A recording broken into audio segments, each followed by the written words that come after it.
And in the latest, we now get you pictures from London, where Khalistan supporters gathered outside Indian High Commission. Not just that, they also raised pro-Khalistani slogans, chanting anti-India slogans at the same time. A repeat pattern that we have been seeing, especially how temples are being targeted in Australia and Canada, even in Europe. And now Khalistanis raising anti-India slogans outside the Indian High Commission. You see those pictures on your screens as this is the larger Khalistani design where these extremists have been taking on, attacking Hindus, attacking Hindutva, targeting temples and raising anti-India slogans. After what had happened in Canada, they have been going on to attack the tricolour and Hindus, to be specific. Those are pictures in Australia of what had happened, in Canada similarly, and now you see what is happening in UK, where pro-Khalistani slogans had been raised. This happened outside the Indian High Commission. Let's listen in to what had happened.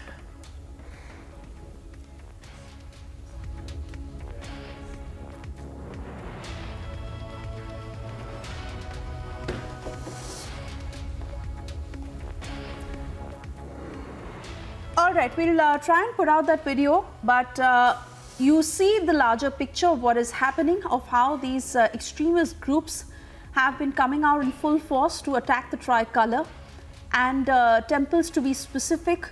Another example of how Hindu phobia has been growing, and these are pro-Khalistani elements who are going on to raise these kind of slogans in several parts of the world. So this is happening in Canada, this is happening in Australia, and now in UK as well, where these are pro-Khalistani elements who had gathered outside the Indian High Commission, where they were raising anti-India slogans. Abhishek Kapoor, Senior Executive Editor, will join us shortly to give us more details, as they had also used abusive language. We have been seeing anti-Hindu graffiti that has been painted on many of these walls, including temples. How a peaceful march in Australia was disturbed, and there were several who were attacked by these pro-Khalistani elements with swords and sticks. And now this is the latest in UK. Abhishek is with us on the phone line. Abhishek, this is really growing, and how?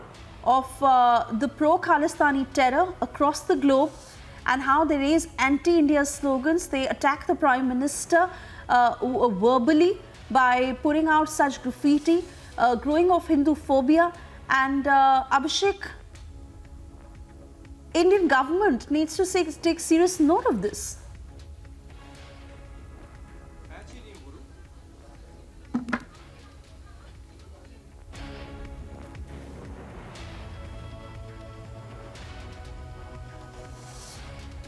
All right, not too sure if Abhishek can hear me. We'll try and reconnect that line with him. But you really see the macro picture at this point, and the spread of Khalistani terror across the globe, especially in Canada, Australia and United Kingdom, where they have been raising anti-India slogans. How they also go on to abuse the Prime Minister and painting this on the walls, that anti-Hindu graffiti.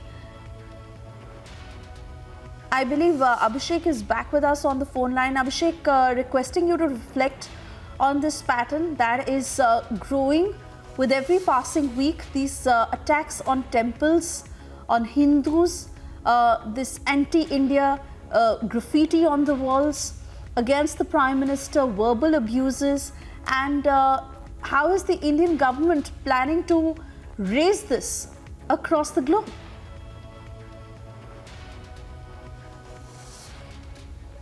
Well, it has been done at many levels, multiple times, Suesha. And for example, with the Canadians, we are told some action is also happening recently with the Australians. Remember, our High Commissioner there went and met the authorities in Melbourne. And similarly, in the case of the United Kingdom as well, it's not that this goes unanswered, unreported, and without complaint. In this case is also, given the fact that this is a clear case of intimidation and terror, and terrorizing the staffers of Indian High Commission there with this kind of attempt to barge inside the High Commission. The Chancellery, I think it's clear that the team there led by our High Commissioner would be making a complaint, and this is just one of the basic steps that are taken. I believe there would be an escalatory matrix in place in terms of taking it up with the senior levels of the government there in the United Kingdom. But what is important is if these pictures are in public domain and this has been done with the aim of publicizing this attack, the London Metropolitan Police should be in fact suo motu taking note of this and taking action and should be booking the culprits. Remember, this goes beyond democratic protest and in India is a strong, vibrant democracy. We know what protests mean. In these pictures, as it is clear that these vandals are trying to get inside the High Commission, they are abusing, they are intimidating, and this is something which should not be allowed from the soil of the United Kingdom by the authorities there in London. And we saw how in the case of Melbourne, new dynamics are taking shape on the ground. Typically not a Khalistan infested territory. We have seen this happening often in Canada, but then Canada has had a history of, or the Canadian establishment has had a history of indulging with the Khalistani separatists on grounds of vote bank politics perhaps. But even there, a very strong message has been sent by the Indian side, and our agencies are working in close coordination with the RCMP, for example, to make sure that those kind of repeat episodes do not happen. In the case of the United Kingdom, we saw, for example, Suesha, there was this 2020 referendum which was allowed in the name of democracy, but then this is really crossing a line where you are trying to intimidate India's diplomatic staff, and that's where the local authorities, the law enforcement, they should come in picture with alacrity and make sure that action is taken and these culprits booked. Oh yes, absolutely, and keeping a very close eye on that, Abhishek. For the moment, I want to thank you for getting us these details. We are tracking the story very closely. Also moving on to play this 1-minute report.